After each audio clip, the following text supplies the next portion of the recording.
I need you to do me a favor. Hit the like button. Comment below. Tell me anything. Tell me I'm ugly. Tell me not to wear a hat. I don't really care. Just hit the like button. I don't care. Cody? I mean, I'm going to wear the hat. So you can tell me not to wear it, but I'm going to wear it. All right. But do it. Subscribe. Hit the bell icon. Do all that stuff. Well, I woke up feeling okay. Didn't even realize there was a problem until I threw my first ball in practice. I got that left arm out in front and went and turned my head to throw the shot. And yeah, I couldn't turn my head and it hurt. It loosened up a little bit there, at the end of practice or so. Like, all right, maybe I can get through this. Not a big deal. Urethane helped because we were able to stay straighter, so I could keep the shoulders more square, didn't have to like turn my body too much, turn my neck too much. And I bowled 210, finally got loose by the end of the game. Then bowled 230 the second game. I'm like, all right, I could probably gut this out. And then we went down to the other end and we had to get out of urethane. And as soon as I moved left, tried to throw shots further left where I had to open my body up and look further left, it wasn't happening. So I got through the next couple of games just trying to grind through it, and I couldn't do anymore. So I withdrew after 5 and said, nope. So unfortunately, I did not finish the tournament, which means I clearly didn't make the cut. So, yeah, I think I just slept on it wrong or something because it's just tight. It just hurts. So, I don't know. Let's see if we can get it to loosen up a little bit in the next couple of days or whatever. And just spend the next 3 weeks or so getting ready for the Masters. Because I don't think I'm going to bowl the Delaware stop. It's too far away, and I've already been away from my boy for 2 weeks, so I'm going to skip the Delaware stop. Because these PTQs they're pretty, like, honestly, they're so hard. They're very difficult to get through. So we'll see. I don't know. 7-game sprint. You know, you give us 15, 16 games, and you'll probably see the same guys making every single PTQ for the most part. But I don't know. 7-game sprint means pretty much anybody has a chance. You just catch the right pairs, get the right ball in your hand, and you match up pretty good. You can have a pretty good 7-game block. But if you have one bad pair, you catch the wrong cross, it's tough to catch up. You know, you shoot that 180, 190 when field is averaging 230. 40 pins is tough to make up when you only got 7 games. So you got to be on top of your game. You definitely have to bowl great, match up or die, basically. So it is what it is. That's just the way the game goes. So no big deal. But yeah, we'll get ready for the Masters. Don't have to bowl a PTQ for that, so that's good. And then we got the World Series. Do have to bowl the PTQ for that. But they take a lot more bowlers out of that, so it shouldn't be as difficult. Made it out of that one last year. Made it out of the TOC PTQ last year. So I don't know. We'll see what happens. Just we can try to get healthy.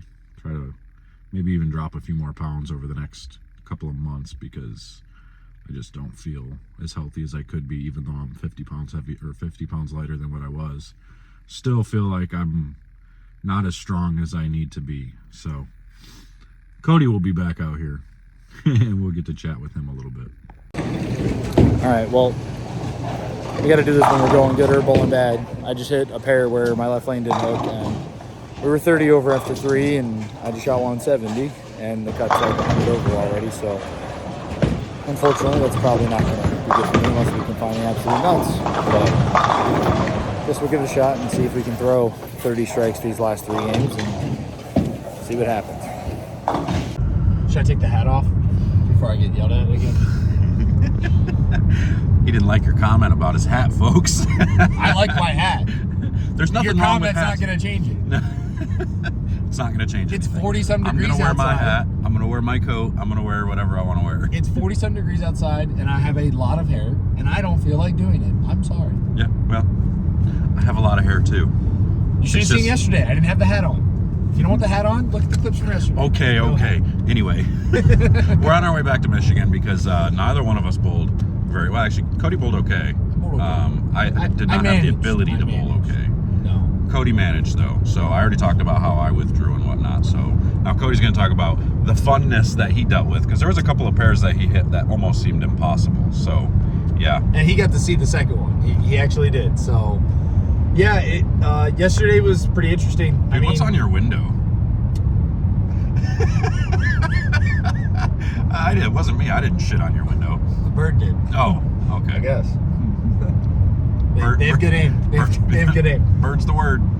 No, so yeah, the pattern yesterday, there were a couple different ways. People kind of chose to attack it a lot of different ways early, with guys choosing to throw resin or urethane. I went with the urethane choice to start. Started off okay, 4-9 counts for 2-teen, 1 open for 2-teen the second game. Started to get into resin. Got into resin game 3, shot 190, just dealing with the transition of that. Was the number was higher, but the scores were definitely starting to come down as they were transitioning, because a lot of the guys in the PTQs that don't get to bowl the main fields consistently, I would say aren't able to experience what it's like to deal with that urethane transition. So the scoring pace when a lot of urethane gets thrown tends to go down as the day goes, just because they get so tight down lane.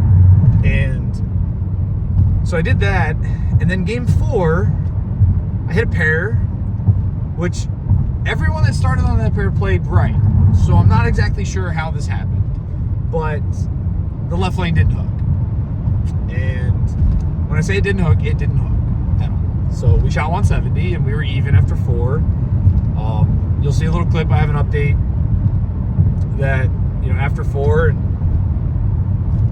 yeah, I mean, I went to the next pair, went right back to what I was doing game 3, and shot 260.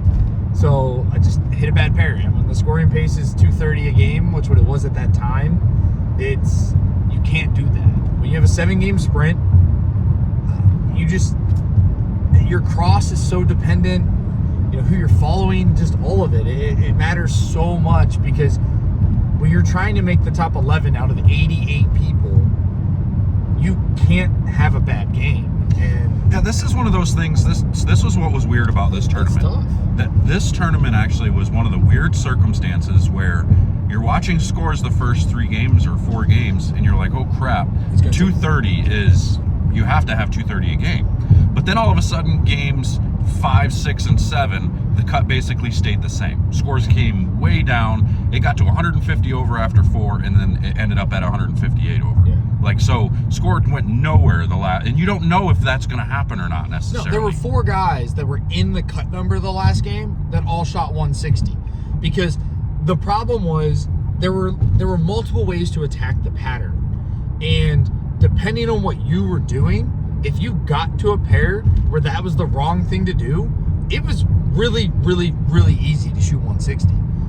And the problem is, even if you grind out 190 on those pairs, if you're not catching the pairs where your look is the 270 look, you're still not catching up, because it still took 220 couple to make it. Yeah. It was 158, like you said. So yeah, but in the beginning of the day, if you're let's say you bowled, let's say you're 50 over after 2, right? And I was 30 over after 2. Right, and you're looking at the scores, and you're 20 pins behind the cut still. You're like, or more. Actually, at that time, it was more. It was like 235 a game at that point. So you're like 30, 35 pins behind. You're like, oh shit, like I got to do something different here. Yeah. But because you don't know that scores are going to plummet at the end. Well, and that's kind of what happened to me. When I shot 190 game 3, I was 32 over after 3, and I'm looking at this, the cut number is 110 or 120 after 3, and I'm sitting here and I'm like, man, I followed Anthony Lavery Spar. He hit the same pair that I did. He only shot 180 on that pair. He even said, it's like, this pair's awful. He's like, this pair's just atrocious. And I'm going into that game and I'm like, I can't shoot 190 again. I have to try to shoot 230. And so I ended up throwing like 5 different balls, trying to find something completely different. I moved. I know some people in the comments may say, you're not allowed to do this on the PBA tour. But I moved right, because, I had to. And it didn't matter. I tried to make some changes and kind of chase it, and shot 170. And I ended up going 260. Obviously, game 6, you saw that pair as well. The right lane just like same thing. Right lane just didn't hook, and then if you got it to hook early enough, it never stayed online, no matter what ball you tried to use doing it. I was the only one on that pair that had a double until the 10th frame, game 6. That's how bad that pair was. You know, it's kind of funny. And I crossed with Ildemar Ruiz, who is a phenomenal bowler. Yeah. And in game 7, he starts out 9 spare 3-bagger, and we're like, okay, 290 for a check. You know, 290 to get your money back. Yeah. And actually, 290 would have made the cut. Yeah. If I had shot 290, I would have made the cut. But we were assuming the cut was actually going to go up again, which it didn't go up, but maybe 2 pins or something from the game before. So it went up a total of 10 pins in 3 games. Those last 3 games. Yeah, So it couldn't have been more than 10 to 15 pins. So that was the hard part. It was like, okay, well, he's sitting there thinking he needs a big game just to get a check, and actually could have had a big game to get in the number. Yeah. So it was one of those weird situations where the scoring pace was so high to start, and then it just it dropped right straight through to hell at the end. And it was funny because I even said to JR, like, I felt like my look on every pair that wasn't those 2 weird pairs was one of the best in the building.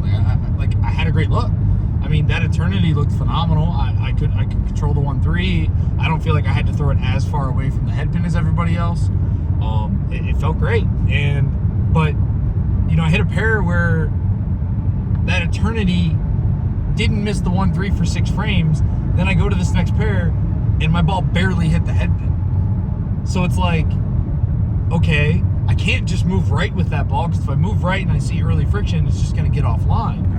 And so then I try to go to stuff that's like a little earlier, a little slower to control it and kind of make it reasonable. And then you just start, like, you wrap 10 twice, and well, now you've got an open with 2 spares on that lane. And even if you're striking on the other lane, you're still only shooting 190, 200, 210. And sure, the scoring pace came down a ton, but you can't ever know that 4 guys in the top 11 are going to shoot 160. I mean, what are you going to do? Like, you can't know that guys are going to do that, because normally the number goes up more the last game. Yeah, normally that last game you find a bunch of people that shoot 250 to jump in, and now the number jumps 30 pins, and it's like, where the hell did that come from? Yeah, like Sam DeWitt was on my pair, and he was 80 over going in the last game, and the last pair we hit was pretty good. I think Ruiz, myself, and Sam DeWitt all had spare triple to start the first 4 frames, and Sam ended up shooting 260 and got to 155 over, and we're all like, you know, oh, you're going to be 20, like, 30 like, short. You got your money back. You're going to be 30, 40 short. Like, He was the number 6 was pins already short. the number was already 153 going into the last game, and we're just like, dude, like, there's no way. Yeah. And he missed by 3 pins. Yeah. No, So he it's was like- he was 152. He ended up 152. Oh, it was 152. Yeah, so he missed by 6. Either way. But either way, like, that's still Like, we all thought, like, he's shooting 260. Like, even the way he acted, if I had clips of him that last game, it looked like he didn't care, because he knew, he's like, I'm not making this cut. And then he missed by 6 pins. Well, which is the opposite of, like, of Brad Miller. He's over there. He can only bowl 250 to get he to was like 100. 80 over. Yeah, to get to 150 over. And we're like, why is he running him out like he thinks he can get there? Well, the problem, actually, I asked him, and he's like, I walked over to him, and I was like, bro, because if you ask him, he was trying to spin it. You might see it in their video. Check it out. Yeah. But he was actually trying to rotate it. He was using he was using a phase 2.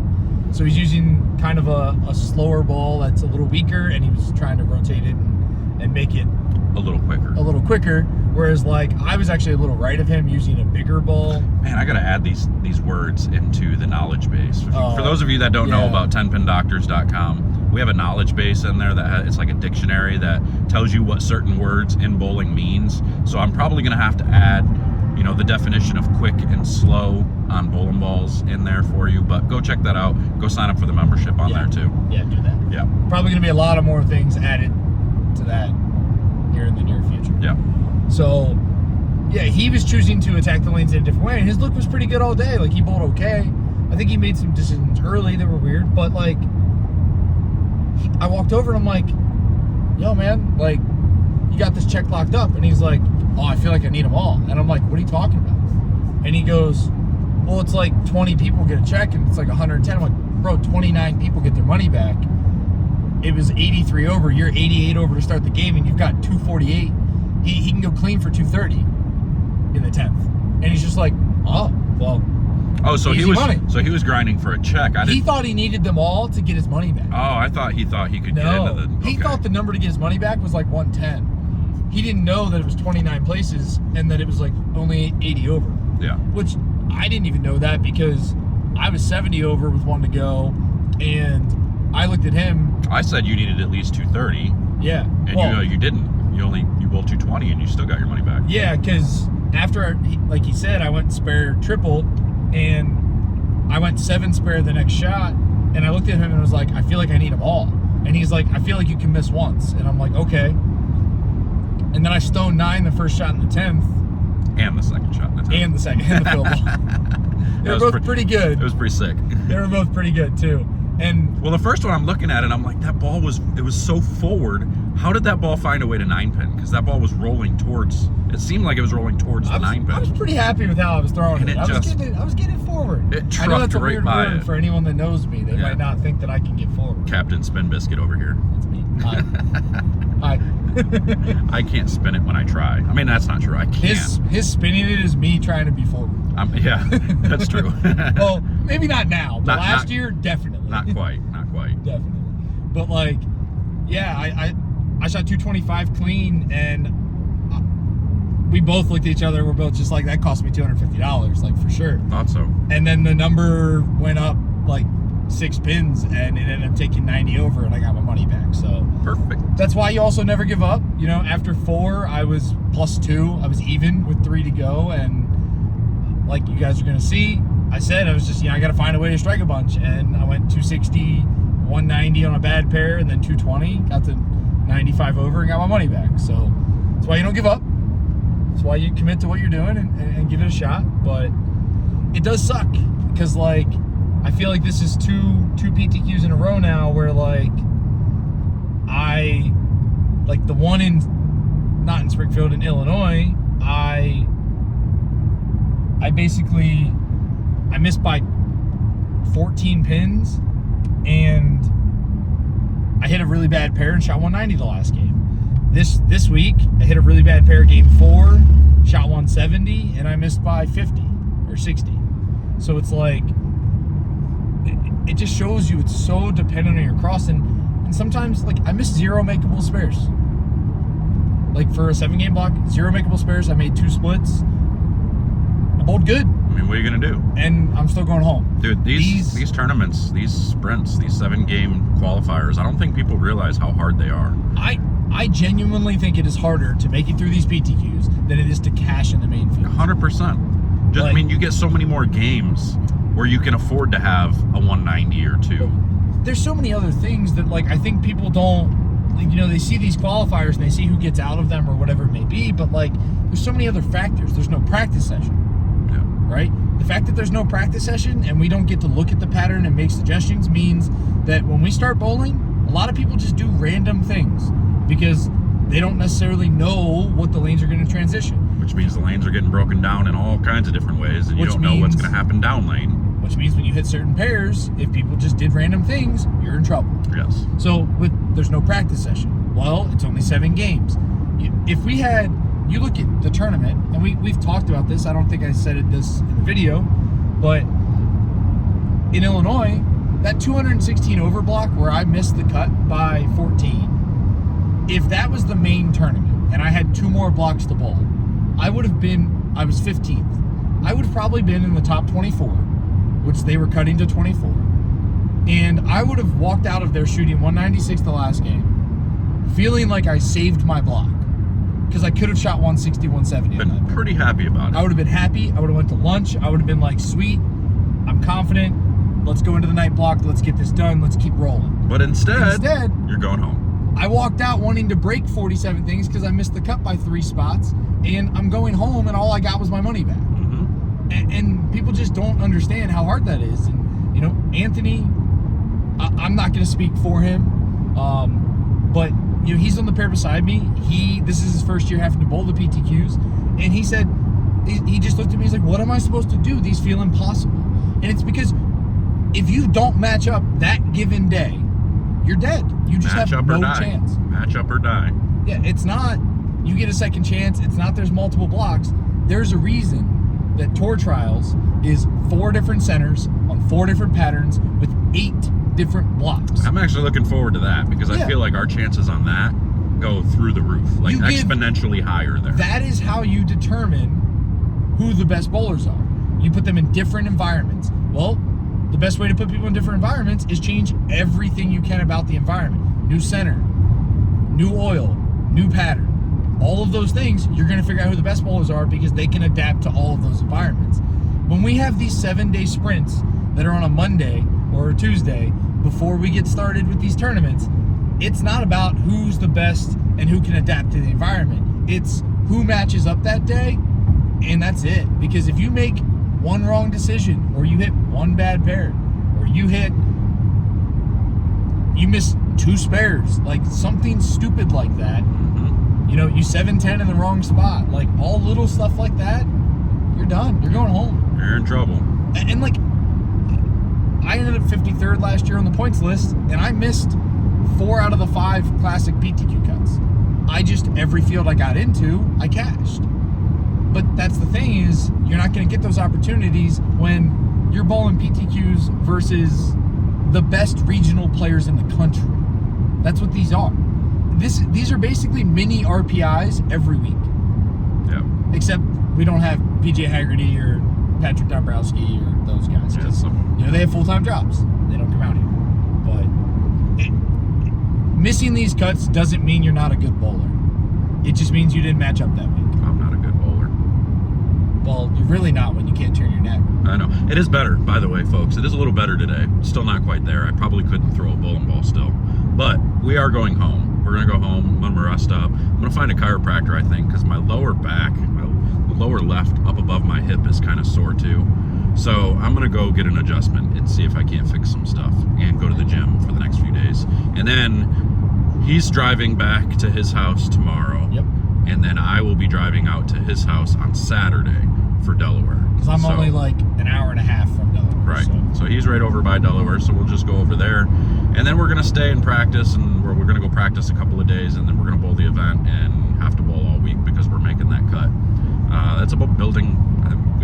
I bowl good there. You bowl good there, right? Yeah. So we both bowled well in We this have building. regionals there every year now. Thanks to Mike Zangi. Look forward to being there. It's going to be amazing. Love Delaware.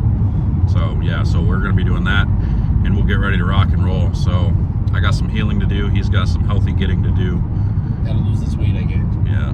Not from tour. I think I lost weight on tour actually. Probably. feel like I it. probably gained weight because my diet gets worse when I get on the road. I eat less when we're out here because we just don't eat as much. That's what makes me gain weight is eating less. I gotta eat more. Yeah. So I know that doesn't make sense to y'all, but when you're in the gym a lot, More protein. is your what it protein means. has to More be protein. up through the roof. So yeah, yeah. we're gonna get out of here. So good little update. Go check. There's gonna be a bunch of reviews coming out. Lots of new bowling balls. Make sure you go check it out. Yeah. We've also got some ideas and things in the works. Some of that might not be till after tour's over, but definitely expect that. Plus some fun vlogs. Gonna be some couple weeks off after Delaware, but Then we're back at it in the then we're Masters. in Vegas for the Masters. You know, Vegas is great. So We'll have a good time there. definitely some vlogs coming from there, and And then we'll do some. We got a lot of educational type stuff coming up. yeah, we got some Because gotta ideas and start different things we teaching want to do, people. and we're gonna try and Because try and help.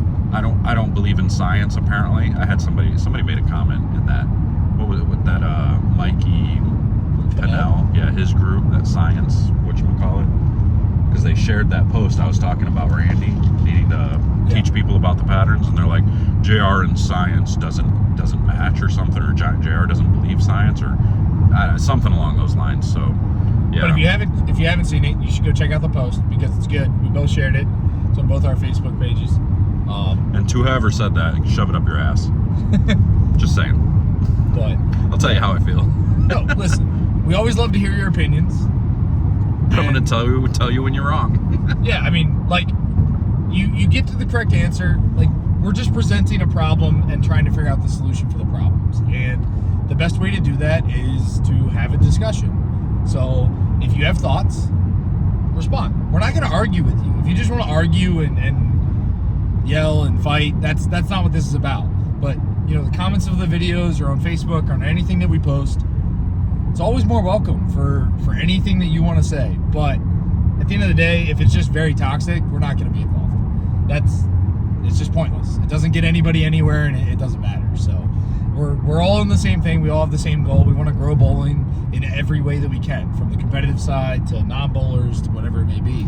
And you can do that by liking and subscribing and commenting everything And clicking on this. the bell icon. And clicking the bell icon on this channel, because we are going to grow the sport. We're going to do a lot. If you've paid any attention to this channel's, in my humble opinion, has done a pretty dang good job changing the sport. Now, maybe not changing, but making people better.